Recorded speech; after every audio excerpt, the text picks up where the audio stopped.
My name's Jamie. I'm a certified genetic counselor, and I work at Impact Genetics. We offer a prognostic DNA-based genetic test. And I thought I would focus a little bit more today on the unique experience of uveal melanoma, talk a little bit about the grief process. And a lot of people say, well, grief is not something I'm going through, but I thought we could touch on some of those points, and you can sort of see if you can relate to any of them. And talk a little bit about the literature that's been done about what uveal melanoma patients, how they react to prognostic information. So there's really only 3 articles that have been written, so I thought I'd review those. And then quickly at the end, we've been fortunate enough to have one of our patients, Joan, who's here today, do a little patient video with me. We just did an interview to kind of talk about some of the issues that come up when considering testing and how the results could affect herself and her family. And then we have a small clip from Dr. Bertel who's was here last year, that talks a little bit about his opinion as a doctor about prognostic testing. So I'll get through my stuff quickly so we can get those videos in and give Derek his chance for questions. So just, when I think about grief, because I did prenatal genetic counseling for about 11 years at Mount Sinai Hospital, and it was always a constant issue for patients. I'd see them years later, and we'd still be talking about some of the same things. And so I always think it's important to kind of bring up some of the highlights, and that, grief is a natural response to any kind of loss. So a lot of people say, well, I thought grief was associated, with the death of a loved one. But grief can really be appropriate when you think about the loss of anything. So whether that's the loss of, the dream of having a healthy life, being cancer-free, not having to lose an eye, and also to think about the grief you have for your loved one that's maybe going through an illness. So it's important for us to realize this is a process that happens to most of us, but it's not always straightforward. So it's really unique. Grief is not by any means a list of things that you're going to feel and that you check off. So some people will feel all of these symptoms. Some people will feel one more than the other, or one day one and one day the other. And you can have emotional symptoms, and you can have physical symptoms. And sometimes you don't even really realize you might be feeling these types of things and relate them to part of your grieving process. So it's important to keep in mind that there are a lot of different ways it can present itself.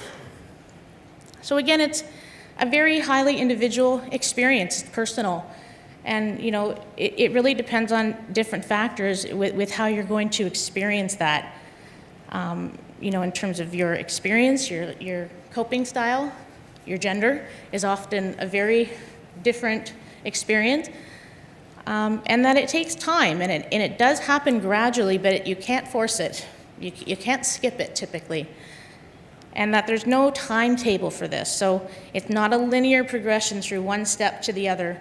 And you have to be aware of the fact that it's okay to flip back and forth. And maybe realizing that gives you that sense of, this is normal. It will pass.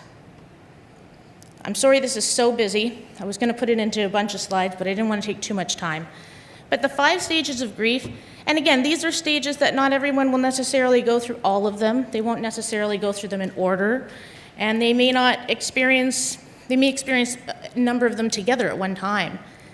And the 5 are basically that denial stage, that first shock hit. And this can't be possible. You feel like you're in a dream. It's just something that we use to cope, to make survival possible. Anger, again, this is something that can come and go. Just the why is this happening to me? And that frustration and that shock that comes with the news. Bargaining, this is kind of an interesting one. I think people do this in lots of different ways. If only I had, had that diet, or I wore my sunglasses, and you think about all those things, and the bargaining process becomes sort of a subconscious thing. Okay, if I continue to do things right, then things are going to work out for me. Depression, and again, I think there's some stigma sometimes with that depression word. And keeping in mind, that's not a mental illness, but depression is just a level of sadness that perhaps you've not experienced before. depression's really common in general, so a lot of us maybe have friends or family that have depression, but when you feel it yourself in a different context, it might be quite unfamiliar to you. And then we finally get to acceptance, and we do get there eventually, and that you become at peace with what's happened. And I think it's important for everybody to say, although you've accepted it, it's still not my ideal reality. That's not what I wanted to have happen, but I'm accepting this as my new reality and moving forward with that. So it's really important to realize those stages can happen and they can flip-flop around, but it's good to just be aware of those. One thing that was really obvious to me through years of counseling, perhaps the same families that go through a really difficult event in their life, and I see them a few years later, and they talk about these triggers that come up.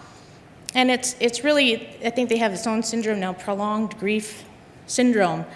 And it's about triggers that may make you remember something, and that grief comes back and hits you. And it could be any of those stages, that anger, you could be feeling that depression. Some are really obvious, like an anniversary, of your diagnosis date or your surgery date or losing one of your loved ones.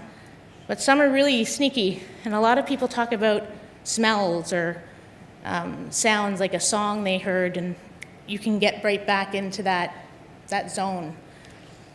So it's important to be aware of that, and it can kind of hit you when you get that sadness again, that yearning. So what do you do when you know you're grieving? It's the basic things. Rest, direct your energy toward the healing. It's an investment. Grieving is a process that you have to acknowledge and give it its respect, because it can be quite daunting, and be patient with it. It takes time. Maintaining friendships, I always tell everyone that I counsel that the people that are around you that love you, your friends, your family, they want to support you. And that's just not through talking about your regimen and what your screening's going to be and what your surgeries are, but how does that make you feel? And they want to be there for you. So, they've invested in you, you invest in them.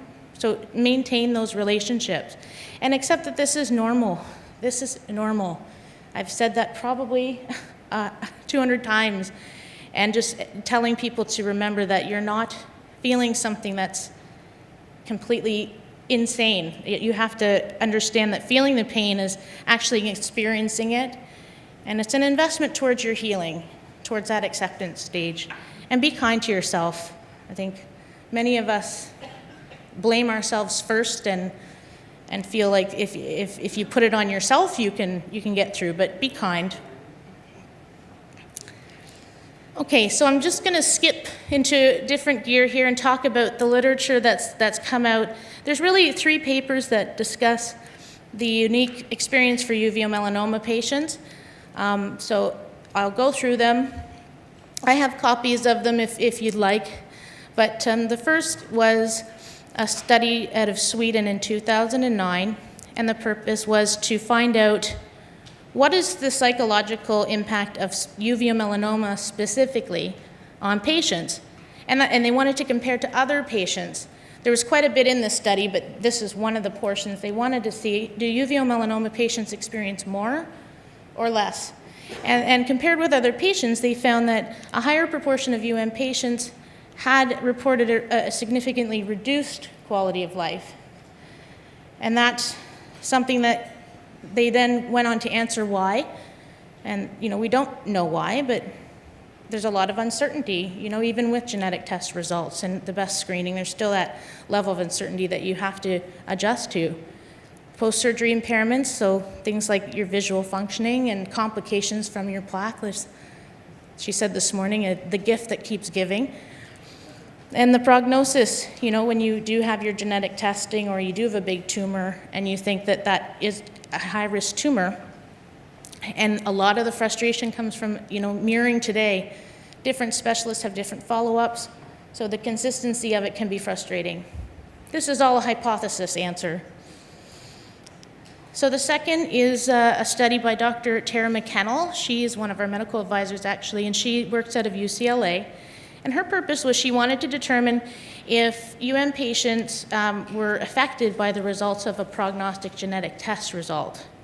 So in short, first she wanted to see how many would want genetic testing, And the vast majority wanted it, 97%. But as Megan said, everyone's uniquely different, and the counseling you receive is important to make your choice. And that's why they all really focused on the counseling portion, just some time to talk through it. But there was really no significant difference between the depressive symptoms or the quality of life between those patients that had a monosomy 3, so perhaps a higher risk for metastasis, versus a disomy 3. So it highlights a good point that uncertainty perhaps is even more detrimental than having your diagnosis. The monosomy 3 patients reported generally that they had the opportunity to emotionally and physically prepare, and Joan will speak to this in her video, and that the disomy 3 had a sense of hope and relief. And again, it's not 100% in those cases, but that was the general feedback. Basically, reducing uncertainty and the anxiety that comes with it seemed to hold a bigger weight than knowing either way in this patient population. Second, last study, this is a study by Cook. Actually, Dr. Bertel did this study in the UK, and he wanted to really look at the proportion of patients who wanted testing, genetic testing, and to understand why they wanted it.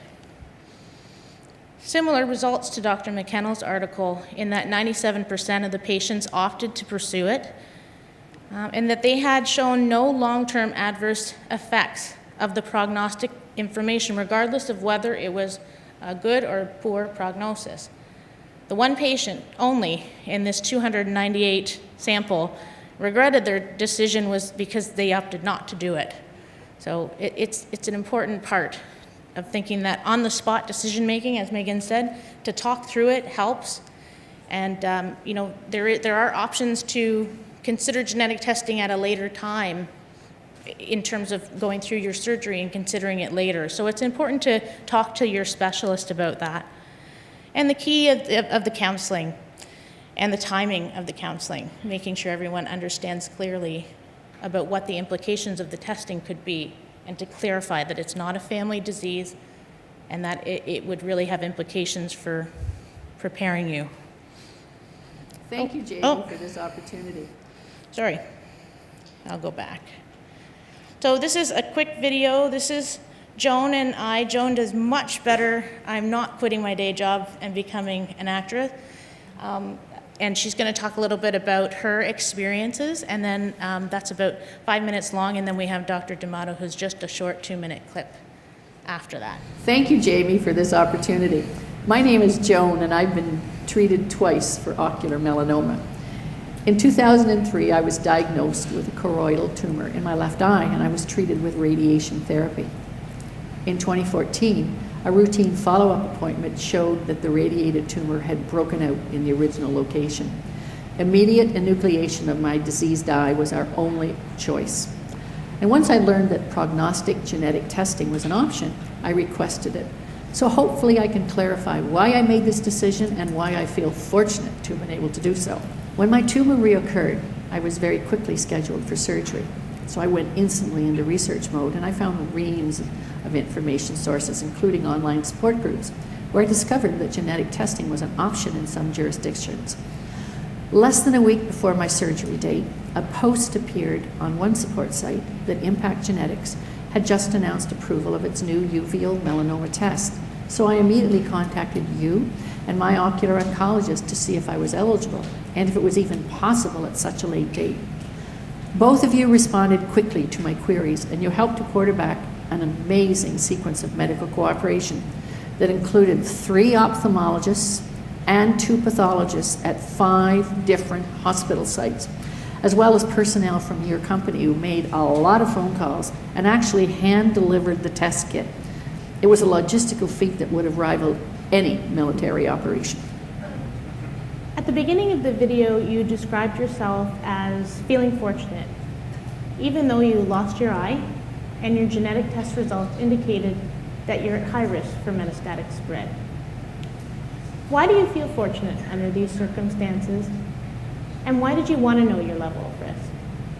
When I made my decision, I was totally aware that this type of prognostic test could not change the path my disease might take, but that it could potentially prolong my life. Informed ocular melanoma patients know that there's currently nothing that will stop the onset of metastatic disease, nor is there yet a cure once it occurs. And herein lies the crux of the issue about prognostic genetic testing for this, and indeed for many other conditions. However, it can help doctors better treat patients with metastatic ocular melanoma and more effectively monitor those of us who are at high risk. And that's the fortunate part of my story.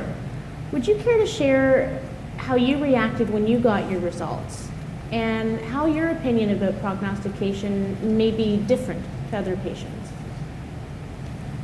Jamie, I truly believe that the tumor which broke out a second time in 2014 was far more lethal than the original one, so I almost expected the result I got.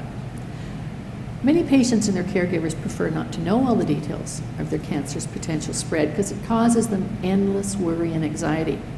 For them, bad genetic news could be more terrifying than their original diagnosis, so they may opt not to have genetic testing.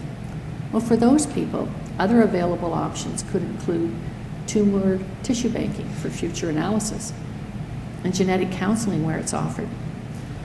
Other patients prefer to know everything because they feel that more information gives them greater control over their own lives, and I'm one of those types of people. For about half of us who undergo your prognostic test, we'll be assured with a high degree of accuracy that our tumor will not likely metastasize. Unfortunately, I'm not in that category because my tumor was tested as monosomy 3. So how then, with the result that puts you at high risk to develop metastatic disease, do you still feel that your prognostic testing has helped you? Yes, I do. Every cloud has a silver lining, and because I'm identified as a high-risk patient, I'm now eligible for increased diagnostic monitoring to catch metastases early when they're more easily treatable. And the monosomy 3 results from the test will also make me eligible for certain drug trials and targeted treatments if metastasis should occur. Your company's prognostic test helped me to accept the probability that my tumor may very well metastasize. And that was a very important step. And when I arrived at that stage of acceptance, I no longer needed to squander my precious time worrying if the disease would metastasize and spread. So instead of living in a state of heightened anxiety about an unpredictable and an even uncontrollable event, I can now focus my energy on more important matters, like staying healthy and like living each day to the fullest. And I have greater reason to interact positively and spend more quality time with my family and my friends and my community. I can learn as much as possible about my ongoing medical monitoring and about new treatments that may eventually help me. I strongly believe that up-to-date information better enables me as the patient to understand and to participate in any medical decisions that need to be made. How has prognostic testing helped your family? I think it's very difficult for families to accept these types of information. And at first, my husband really had difficulty dealing with the consequences of the test results. And it took a while before we were comfortable communicating openly and freely about its implications. And we now know that we need to make life plans in a timely manner rather than pushing them way off into the future. And that includes fun things like holidays, as well as the more serious decisions that any couple needs to make. The reactions of our 3 daughters ran the gambit from medical curiosity to fear of knowing the results to wanting all the possibilities and probabilities placed on the table right up front. The most positive outcome is that I can assure all of them that my chromosomal mutation cannot be inherited because it's a somatic cell mutation, specific only to the tumor. And that fact is vitally important for our children to know. So in summation, Joan, do you have any concluding remarks about your decision to undergo prognostic genetic testing? I do not regret in any way having made my decision. Prognostic genetic testing has helped me to face and to plan for my future to the best of my ability given the current circumstances. And so for that reason, I'm indeed fortunate to have found Impact Genetics when I did. And I'm thankful to all the medical and the scientific people who made the testing possible. I would highly recommend prognostic genetic testing to anyone who is dealing with a new or a recurrent diagnosis of ocular melanoma. So the next small piece, just a couple minutes, is Dr. Bertel D'Amato's contribution to his opinion of genetic testing, and then that'll be the end. And It's a little bit quiet. I don't know if you can. Want to know what kind of melanoma they have. They want to be empowered to look after themselves, both with regards to their personal affairs, if they've got a business or things like that they want to sort out, and also to make sure that they have the best chances of survival by making sure that they have screening tests, that they find the best oncologists, and if they're denied that opportunity, patients very understandably get upset. A very important principle of medical care is informed consent. So that means that when patients are treated for uveal melanoma, they need to be informed not only about the different forms of treatment, but also about the genetic testing that exists. And there are many patients who are never told about genetic testing. Perhaps because their ophthalmologist doesn't believe in it. And then they find out afterwards from their friends, they go on the internet and they communicate with other patients, and they find out they were deprived of that choice, and they get very upset about that, understandably so. So it's really, really important for all patients to be told about the possibility of having genetic testing of their melanoma. There are many ophthalmologists who say, what's the point of doing genetic testing on uveal melanoma and finding out that it's going to kill the patient if there's no treatment?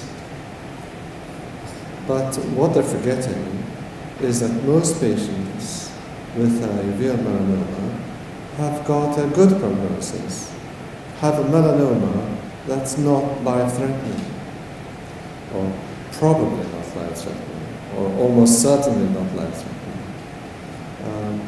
And it does a lot of good to know that the melanoma is not as dangerous as the name would suggest.